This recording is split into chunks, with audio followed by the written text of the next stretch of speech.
नमस्कार, आप सबका एक बार फिर से स्वागत है the movie podcast Rajasthan dialogue में, जिसमें बात होती है जनता से जुड़े ऐसे जिम्मेदार लोगों से जिनके कंधों पर जनता के मुद्दों की जिम्मेदारी है, चाहे वो पॉलिटिशियंस हो या एडमिनिस्ट्रेशन के लोग हो। आज इसी कड़ी में आज हमारे साथ एक और ऐसे गेस्ट हैं जिनकी एक अलग ही डैशिंग पर्सनालिटी है। वो एक एडवोकेट हैं और एक पार्षद रह चुके हैं। पॉलिटिक्स में उनका सीधा इंटरफेरेंस है और भारतीय जनता पार्टी के स्टेट के IT सेल में संयोजक भी हैं। डॉक्टर सोनिका जी हमारे साथ है। सोनिका जी, बहुत स्वागत है आपका। धन्यवाद मनीष जी।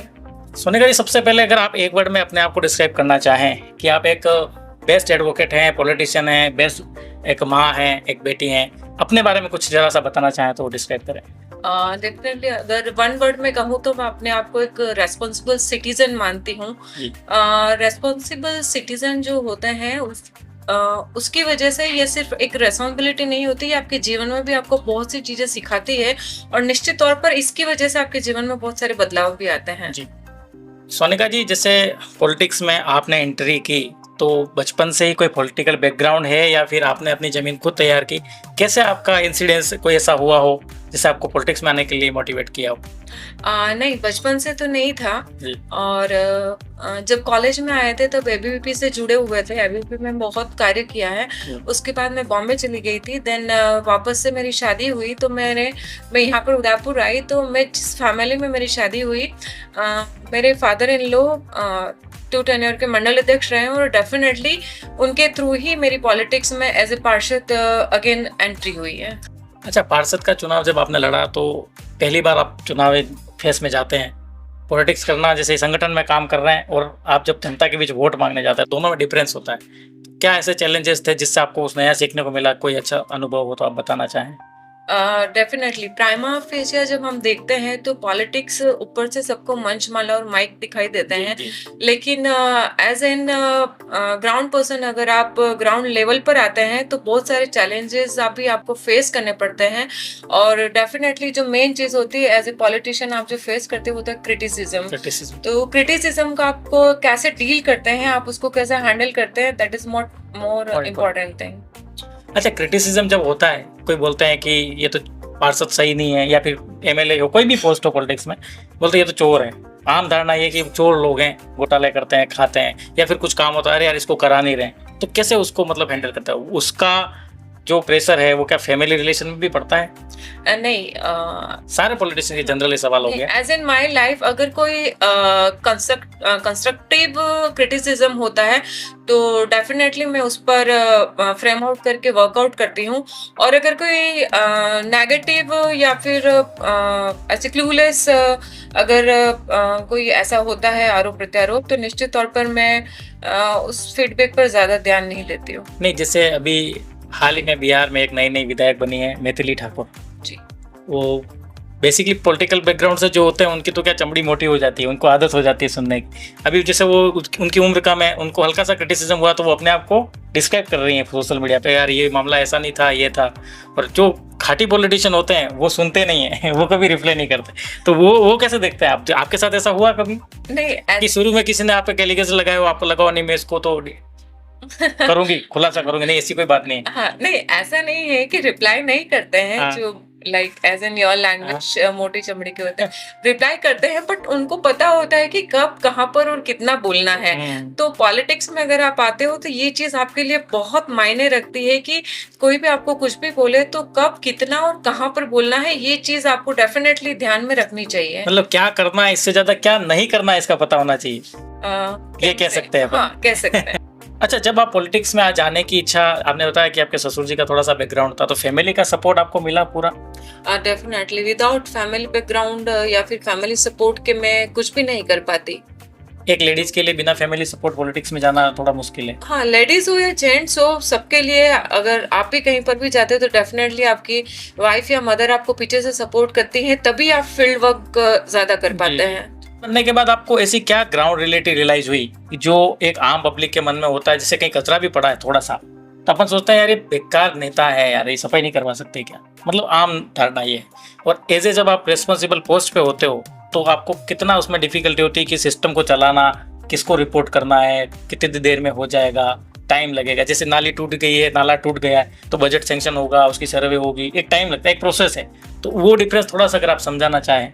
बिल्कुल भुवनेश जी, सबसे पहले तो मैं आपको ना थैंक यू बोलना चाहती हूँ कि आप जो क्वेश्चंस जो लेके आए ना, जी डेफिनेटली आप like front of the person सुन रहा है, उसके अलावा हमारे मन में क्या चलता है, हम कौन सी चीजें फेस करते हैं, वो सारी चीजें भी आप यहाँ पर बता रहे हैं, तो really I am feeling good कि हाँ चलो ये चीजें भी इनर हार्ट पता है। तो डेफिनेटली बहुत से ऐसे चैलेंजेस आते हैं, क्योंकि कोई भी कार्य अगर हम खुद कर सकते हैं तो डेफिनेटली हम उसको तुरंत कर देते हैं।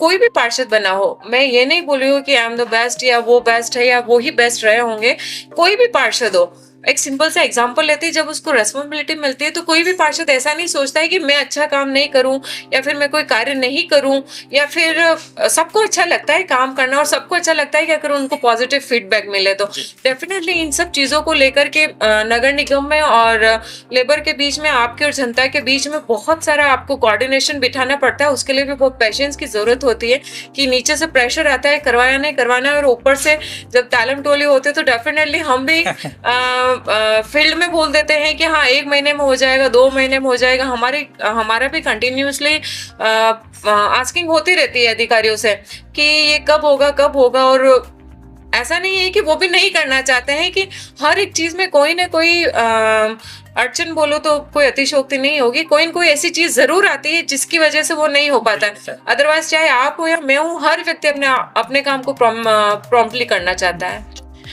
उदयपुर में पिछले 30 साल से नगर निगम का उदयपुर में भाजपा का बोर्ड है, तो अभी ऐसी कोई प्रॉब्लम है जो आपको लगता है अभी भी इस पे काम करने की जरूरत है या फिर बेटर किया जा सकता है अभी? ट्रैफिक की समस्या को लेकर के मुझे ऐसा लगता है कि इस पर थोड़ा वर्कआउट करने की ज़्यादा ज़रूरत है, और डेफिनेटली ये भी मैं अप्रिशिएट करना चाहूँगी कि हमारे शहर के विधायक माननीय तारक जैन साहब जो फ्लाईओवर जो बना रहे हैं, निश्चित तौर पर एक बहुत बड़ी सौगात होगी ट्रैफिक सोल्यूशन में उदयपुर की जनता के लिए। फ्लाईओवर का आपने जिक्र किया तो थोड़ा सा उस कंट्रोवर्सी पे भी अपन जाना चाहेंगे। तो उसको लेकर 2 धड़े हो गए थे, एक कंट्रोवर्सी हो गई थी, एक धड़ा बोल रहा था कि ये गलत इसका डिजाइन है, और एक जो मौजूदा पार्षद हैं वो उसको लागू कर रहे हैं। तो क्या इसको आप कैसे देखते हैं? नहीं, ऐसा धड़े जैसा कुछ नहीं था। एक्चुअली कोई भी कार्य करते हैं तो हर व्यक्ति का अपना परसेप्शन होता है कि ये कार्य ऐसे नहीं, ऐसा होना चाहिए। और अगर जिन्होंने भी बोला था कि ये कार्य होना चाहिए तो कैसे होना चाहिए, और नहीं हो रहा है तो क्यों नहीं हो रहा है, तो ये जो चीज थी डेफिनेटली उस चीज पे वर्कआउट किया, उस चीज का सॉल्यूशन निकला, तो आज सब सेटिस्फाई है उस चीज से। पार्षद का जो एक्सपीरियंस है वो कैसा रहा आपका? स्मूथली 5 साल निकल गए, स्ट्रगल करनी पड़ी, कभी किसी के साथ अनबन हुई, अधिकारियों के साथ झड़प होती है? डेफिनेटली ये सारी चीजें इंक्लूडेड होती है, इसी से आपका पार्षद का कार्यकाल निकलता है। तो बहुत बार हमको जनता से भी सुनना पड़ता है, हमको अधिकारियों को भी सुनाना पड़ता है और सुनना भी पड़ता है। बहुत सी बार दोनों का कोऑर्डिनेशन नहीं बैठ पाता है। कितनी बार ऐसा होता है कि बहुत सी समस्याएं ऐसी होती है कि हमको लगता है कि यार पेड़ ही तो कटवाना है, डाली तो कटवानी है, क्यों इसके लिए इतना टाइम लग रहा है। लेकिन ऐसा नहीं होता, अगर वो वायर के ऊपर आ रही होती है तो आपको आरएसीबी वालों को कॉल करना पड़ता है, देन वो आते हैं, वो लाइन कट करते हैं, फिर उसके बाद नगर निगम की गाड़ी आती है, फिर वो उसको छटनी करते हैं। तो 3-4 डिपार्टमेंट का अगर जहाँ इन्वॉल्वमेंट होता है डेफिनेटली सब साथ में टाइम निकाले वापिस। एग्जैक्टली। और कभी कभी तो ऐसा भी होता है कि एक आ रहा दूसरा नहीं आया, कभी कभी अरे मैडम मैं डाली कटवाने में हो ही नहीं रहा है हाल तक। तो वो हमको पता है कि क्यों नहीं हो रहा है। हम जब डिस्क्राइब करने के लिए जाते हैं तब वो रायता फैलता है। तो उस टाइम जब आपने बोला था ना कि मोटी चमड़ी वाले जवाब नहीं देते, तब दैट टाइम वी रियलाइज कि हाँ ठीक है, किसको लाइक कितना जवाब देना है या नहीं भी देना है। आपके 5 साल में कोई एक ऐसा इंसिडेंस है जिसपे आपको प्राउड फीलिंग हो कि नहीं यार ये मैंने बहुत अच्छा काम किया? डेफिनेटली कोरोना के टाइम पर एक परिवार ऐसा था जिनको उनके परिवार वाले उनकी माताजी को छोड़ के चले गए थे। मैं और मेरी टीम हम वहाँ पर गए थे। उनको दादी को हमने कोविड होते हुए भी उनको निलाया, उनको खाना खिलाया, उनका ध्यान रखा, उनके 3 टाइम के भोजन की व्यवस्था करी। और लिटरली हम खुद उनके घर पर गए थे, उनको खुद को हमने जाकर के खाना खिलाया, तैयार किया। और उनको देख कर के मुझे ऐसा लगा कि मैं दादी को मेरे घर लेकर के आ जाऊं। लेकिन लेटर ऑन जब ये बात फैली तो उनके परिवार वाले वो भी स्वयं वहां पर आ गए थे। और ये एक नहीं, ऐसे बहुत सारे इंसिडेंट होते हैं। और चलो आप तो बोल करके भी बताते हो, बहुत सी बार ऐसे होते हैं जो बेजुबान जानवर होते हैं, गाय, कुत्ते ये होते हैं, इनकी अगर इंजरी हो जाती है, सीरियस इंजरी होती है, बंदर की भी हो जाती है, तो वो तो बोल नहीं पाते, लेकिन उस टाइम पर लोगों के सहयोग से आप उनकी कुछ हेल्प कर पाते तो वो भी डेफिनेटली बहुत सेटिस्फैक्टरी होता है। अच्छा, महिलाओं के लिए पॉलिटिक्स में आने को लेकर के शुरू से कंट्रोवर्सी रही है। मतलब पॉलिटिक्स नहीं, हर फील्ड में जब महिलाएं जाती हैं तो उनके लिए एक अलग ही नज़रिया होता है लोगों का। और अभी हाल ही में एक सांसद हैं बिहार के, उन्होंने एक अटपटा सा बयान भी दिया कि फीमेल्स का पॉलिटिक्स का जो रास्ता है वो नेताओं के बेडरूम से गुजरता है। आप कैसे देखती हैं इसको? क्या सच में कास्टिंग काउच जैसा पॉलिटिक्स में होता है, या फिर मतलब पूरा गलत है, या थोड़ा बहुत उसमें कुछ है सच्चाई? नहीं नहीं, ऐसा कुछ नहीं है। देखो, मेरा ऐसा मानना है, जैसी दृष्टि होगी वैसी सृष्टि होगी। तो ऐसा कुछ भी नहीं है। और भारतीय जनता पार्टी तो एक ऐसी पार्टी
होती है, जब शादी होती है तब सिचुएशन बहुत अलग होती है, एंड देन लेटर ऑन जब आपके बच्चे होते हैं तब सिचुएशन बहुत ज्यादा अलग होती है। तो इन सब में एक ही चीज जो मायने रखती है वो होता है फैमिली सपोर्ट, बहुत मायने रखता है। आज के यूथ को, जैसे उसमें फीमेल हो चाहे मेल हो, आज का यूथ जो है वो पॉलिटिक्स से अब तो धीरे धीरे कनेक्ट करने लगा है। अगर आपको लगता है कि यूथ को पॉलिटिक्स में आना चाहिए, और अगर आना चाहिए तो क्या ऐसी एडवाइस देंगे कि कैसे शुरुआत करें? अगर आज कोई शुरू करना चाहे? यस, डेफिनेटली पॉलिटिक्स जब आप ऊपरी तौर पर देखते हैं तो बहुत अलग दिखती है, लेकिन आप जब ग्राउंड लेवल पर जब आते हैं तो पॉलिटिक्स बहुत डिफरेंट होती है। और मुझे ऐसा मानना है कि युवाओं को निश्चित तौर पर पॉलिटिक्स में आना चाहिए, क्योंकि उनके पास वर्क वैल्यू एंड तीनों चीज़ें होती हैं। वर्क करने की एफिशिएंसी भी होती है, वैल्यूज़ भी होते हैं, और उनमें नए इनोवेशंस और आइडियाज़ भी होते हैं, और डेफिनेटली ज़्यादा हार्ड वर्कर होते हैं। तो डेफिनेटली युवाओं को पॉलिटिक्स में आना चाहिए।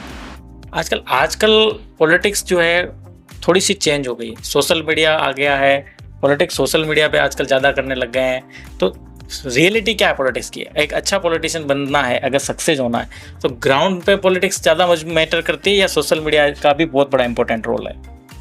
Social media is one of part. अगर मैं इस चीज़ को ऐसे लेती हूँ कि पहले जब लोग बोलते थे कि नेकी कर दरिया में डाल, और मैं इस चीज़ को बोलती हूँ कि नेकी कर सोशल मीडिया पर डाल। तो सोशल मीडिया पर डालने के लिए भी आपको नेकी तो करनी पड़ेगी ना। अगर आप ग्राउंड लेवल पर कुछ वर्क ही नहीं करोगे तो आप सोशल मीडिया पर भी क्या दिखाओगे? तो ठीक है, I find it like in a good manner कि अगर आप कुछ करते हो तो सोशल मीडिया पर डालने में कोई परेशानी अच्छा, नहीं इसमें है। फिर बहुत सारे लोग कहते हैं कि दिखा रहा है, दिखा बहुत रहे हैं, इनको करना, जैसे एक केला बांट रहे हैं, चार ऐसे भी फोटो आते हैं कि एक हॉस्पिटल में नेताजी केला बांटने गए, एक केला एक मरीज को पकड़ा रहे, 5 लोग फोटो खिंचवा रहे हैं। देखो, तो उसको कैसे देखते हैं? नहीं, डेफिनेटली ये चीजें आती हैं, एंड आपके बहुत से लाइक रियलिटी बेसिस क्वेश्चंस हैं। तो जब आप उसको कोई व्यक्ति एटलीस्ट एफर्ट्स तो डाल रहा है कि उसको कोई चीज ला करके दे तो रहा है, उसके मन में ये भावना तो आए कि मैं ये सेवा करूँ उसकी। और जब आप फोटो खिंचाते हैं तो डेफिनेटली अगर सब कार्यकर्ताओं के और सबके सहयोग से ही कोई भी कार्य संभव हो पाता है, तो फोटो खिंचाने के टाइम पर आप ऐसे नहीं बोल सकते नहीं भाई मैं एक बनाना दे रहा हूँ, तो डेफिनेटली आप तो बात मुझे ही खड़ा होना चाहिए यहाँ पर। तो ठीक है, ये जनरल परसेप्शन होता है कि एक फ्रूट दे रहे हो, 4 लोग खड़े हैं, बट मैं इसमें कोई बुरा नहीं मानती हूँ। जैसे एक लाइन में कहना चाहता, तू भी कर ले भाई, Yes. तू भी कर ले। Yes. कि ये तो कोई भी कर सकता है। जैसे भी एक कुमार विश्वास जिसे किसी ने पूछा था कि नरेंद्र मोदी जी कैमरा जीवी हैं, तो उन्होंने बोला था कि आप भी कर लो, आपके पास भी कैमरा है। यस, इसी बात पर एक बात मुझे याद आ रही है। अभी बंगाल के चुनाव हुए थे तो कोई एक बहुत अच्छी सी पोस्ट आई थी जिसमें एक बुजुर्ग व्यक्ति थे जो बोल रहे थे कि बीजेपी दिल में बसती है। तो डेफिनेटली आप हो, मैं हूँ, या जिनके दिल में बसती है बीजेपी, उनके दिल में ही बसती है बीजेपी। तो मुझे सोशल मीडिया से एक कमेंट आया कि पैसे देकर के तो कोई कुछ भी बुलवा सकता है। तो मैंने उसको रिप्लाई किया, तो पैसे क्या बीजेपी वालों के पास है? पैसे तो सबके पैसे हैं, सबके पास है, कोई भी दे सकते हैं। तो इस तरीके से स्प्रेडिंग कर सकते हो। आपके ऐसे क्यों नहीं आ रही है वीडियोस, रील्स या फिर न्यूज़ेस? अच्छा, उदयपुर के डेवलपमेंट के मुद्दे पे अपन वापस आते हैं। तो उदयपुर में टूरिस्ट सिटी की तरफ धीरे धीरे उदयपुर बढ़ रहा है, और पहले से ज़्यादा थोड़ा सा फुटफॉल है जो ज़्यादा हो गया अब। तो आप कैसे देखते हैं उदयपुर के फ्यूचर को? डेफिनेटली उदयपुर एक बहुत अच्छी सिटी है, और नेचुरली उदयपुर अपने नेचर के लिए बहुत ज़्यादा जानी जाती है, क्योंकि नेचुरल ब्यूटी जो है, उदयपुर एक नेचुरल ब्यूटी है। तो डेफिनेटली टूरिस्ट का फुटफॉल भी ज़्यादा होता है यहाँ पर। तो बहुत सी चीज़ें ऐसी है जहाँ पर इंफ्रास्ट्रक्चर पर भी हमको थोड़ा ज़्यादा ध्यान देना चाहिए, और एम्प्लॉयमेंट पर भी ध्यान देना चाहिए। और सबसे ज़्यादा मेरा ऐसा मानना है कि हमको जो ध्यान देने की बात है, यहाँ पर अगर आप लोकल टैलेंट जो देखेंगे, डेफिनेटली बहुत अच्छा लोकल टैलेंट है यहाँ पर भी लोगों में, तो उसको भी थोड़ा एनहांसमेंट मिलना चाहिए। अच्छा, लाइफ में अगर फेलियर आए आपके या किसी के भी, तो उसको कैसे हैंडल करना चाहिए? डेफिनेटली हर फेलियर को आपको एज ए मोटिवेशन लेना चाहिए, क्योंकि अगर सक्सेस आपको बहुत कुछ देती है तो फेलियर आपको बहुत कुछ सिखाता है। और लर्निंग तो लाइफ का हमेशा एक पार्ट रहना ही चाहिए मेरे हिसाब से, क्योंकि जब तक आप सीखते रहोगे जब तक आप में सीखने की भावना होगी तो डेफिनेटली आप बहुत सी चीज़ों में बहुत अच्छे से ग्रो करोगे। जिस दिन आप सोच लोगे कि हाँ मैं परिपूर्ण हो गई हूँ, तब आप, मुझे नहीं लगता है कि आप कुछ ज़्यादा बेहतर कर पाते हैं। अभी फिर से भी 2-4-6 महीने में नगर निगम के चुनाव उदयपुर में हैं, और इस बार कांग्रेस पार्टी को लगता है कि इस बार तो उनका चांस है। अभी जोरदार वाला प्रदर्शन उन्होंने आयुक्त कार्यालय में भी किया, आपने शायद देखा होगा वीडियो। आयुक्त साहब नाराज भी हो गए थे, उन्होंने आयुक्त साहब से चिल्लाओ मत इस तरह से, मतलब उन्होंने, तो ये नई एक चीज निकल के आ रही है कि कांग्रेस इतनी ज्यादा ऑर्गेनाइज और इतनी ज्यादा कॉन्फिडेंट पहले पिछले 25-30 सालों में नहीं दिखी। इस बार उनकी एक अच्छी तैयारी है। आपको लगता है कोई चैलेंज है आने वाले चुनाव में बीजेपी के लिए, खासकर नगर निगम में? बिल्कुल, ये तो पिछले जब 6 बोर्ड से हमारा भारतीय जनता पार्टी का बोर्ड बन रहा है तब उनका हमेशा यही दावा रहता है, और हर व्यक्ति का अपना परसेप्शन होता है किसी सिचुएशन को लेकर के सोचने का। तो मेरा ऐसा मानना है, मेरा ऐसा सोचना है कि आप ये प्रदर्शन करने से या फिर कमिश्नर सर को कुछ बोलने से आई डोंट थिंक कि ये चीज ज्यादा फिजिबल है। इससे बेहतर आप जाकर के लोगों की समस्याएं सुनो, उसके निवारण पर ध्यान दो, और जो जनहित की समस्याएं हैं आप उसके ऊपर वर्क करो। कमिश्नर सर को बोलने से ठीक है, हम भी चाहते हैं, and I personally feel that कि मैंने जब अभिषेक जी खन्ना को कोई कार्य बोला है तो मुझे नहीं लगता है कि उन्होंने किसी कार्य को मना किया है। वो पर्सनली आए हैं, लोगों के साथ मेरे वार्ड में आए हैं, मिले हैं, बैठे हैं, पूरा वार्ड घूमे हैं। इट्स अ बिग थिंग यार। अगर आप किसी IAS कैडर के अधिकारी को बुला रहे हो और वो आपके बुलावे पर आपके वार्ड में आ रहे हो और देख रहे हो, हर चीज को बोलने का, बताने का एक तरीका होता है। आप सिर्फ ये सोचते हो कि हाँ चलो मुझे इससे लाइमलाइट मिल जाएगी या मुझे इस चीज से मैं हाईलाइट हो जाऊंगा, तो मैं इस अभी रिसेंटली जिसका आप डिस्क्राइब कर रहे हैं जिस सिचुएशन को, मैं ये सिर्फ लाइमलाइट वाला एजेंडा मानती हूँ। और अगर करना ही होता तो डेफिनेटली आप बोलो ना, प्यार से बोलो, 50 काम होते हैं। अच्छा, मतलब आप ये कह रहे हैं कि वे ऑफ टॉकिंग सही नहीं था उनका, कांग्रेस का? ये तो मैं नहीं कहती, बट मैं ये कह रही हूँ कि हर कार्य को बोलने का एक तरीका होता है, हर काम को करवाने का एक तरीका होता है। rather than being loud, आप साइलेंटली भी बहुत से काम करवा सकते हो। अच्छा, एक थोड़ा सा मैं उदयपुर की राजनीति से बाहर जाकर के क्वेश्चन पूछूंगा कि जैसे भारतीय जनता पार्टी के आइडियोलॉजिकल डिफरेंस बहुत ज़्यादा है दूसरी पार्टियों से, और अब मोस्ट ऑफ ऐसा देखने को मिलता है कि सामने वाली पार्टी के कोई नेता है, उनको लगता है कि उनकी पार्टी में अब जान बची नहीं और वो अपनी पॉलिटिकल लाइफ खत्म हो रही है, तो वो स्विच करते हैं, बीजेपी में आ जाते हैं, और बीजेपी उनको पटका पहना देती है भगवा, और फिर वो नेताजी जनता के। तो जनता की लाइफ में क्या मतलब डिफरेंस आता है? जनता तो उसी आदमी के खिलाफ वोट कर रही थी, फिर पार्टी कर उसी को वापस वॉशिंग मशीन में डाल के रिप्रेजेंट करती है नई पैकेजिंग में, तो आदमी थोड़ी बदलता है। नहीं, आदमी तो नहीं बदलता। और ये भी एक फैक्ट ये भी बताना चाहूंगी कि आप या मैं, चाहे कोई भी किसी भी पार्टी से कोई जनप्रतिनिधि खड़ा होता है तो पार्टी लोग सिंबल तो देखते ही, लेकिन उसके साथ साथ आप पर्सनली उनके साथ आप कैसा रहते हो, क्योंकि बहुत से जनाधार ऐसे भी होते हैं जहाँ पर बहुत सी सरकारें ऐसी भी बनी है जहाँ पर बिना सिंबल के भी आप लड़े हो और वहां पर सरकारें बनी है। तो आपका पर्सनल जनाधार, लोगों के साथ कनेक्टिविटी कैसी है, ये चीज भी बहुत मायने रखती है। पॉलिटिक्स के अलावा पर्सनल लाइफ के बारे में अगर आप कुछ बताना चाहें, कैसी है आपकी फैमिली लाइफ? कैसे आपका मतलब जैसे शादी का कोई इंसिडेंस आप बताना चाहें, लव लाइफ बताना चाहें? लव पे ही बता दीजिए चलिए। नहीं, सिंपल एंड स्मूथ है। पब्लिकली नहीं बोलना चाहिए, but fingers crossed and touch wood, very supportive family है। और अगर आज मैं यहाँ पर किसी भी रेस्पॉन्सिबिलिटी को निभा पा रही हूँ तो डेफिनेटली फैमिली सपोर्ट से ही निभा पा रही हूँ। Generally people do ask me कि how do you manage, like घर भी, बच्चे भी, पॉलिटिक्स भी एंड कोर्ट भी, ये सारी चीज़ें, it's not easy task for a women definitely. तो ये सारी चीज़ें अगर मैनेज हो पा रही है तो डेफिनेटली फैमिली सपोर्ट से ही हो पा रही है। मेरी दोनों फैमिलीज़, मेरे मम्मी की फैमिली भी एंड मेरे इन-लॉज की फैमिलीज़ भी, डेफिनेटली उन दोनों के सहयोग से ही कोई भी अगर कार्य होता है तो मैं उसको सकुशल कर पाती हूँ। अच्छा, एक माँ के नज़रिए से अगर पूछें तो एक माँ चाहती है कि वो अपने बच्चों को पूरा टाइम दें, उनकी एक्टिविटीज़ में वो इन्वॉल्व हो। वो जब वर्किंग वुमेन होती है और खासकर पॉलिटिक्स और एडवोकेट जैसी जॉब में, आपको कभी ऐसा कंप्रोमाइज़ करना पड़ता है कि यार आज बच्चे को, मतलब एक अच्छी माँ मैं आज साबित नहीं हो पाई, ऐसा कभी होता है? नहीं, ऐसा नहीं है एक्चुअली।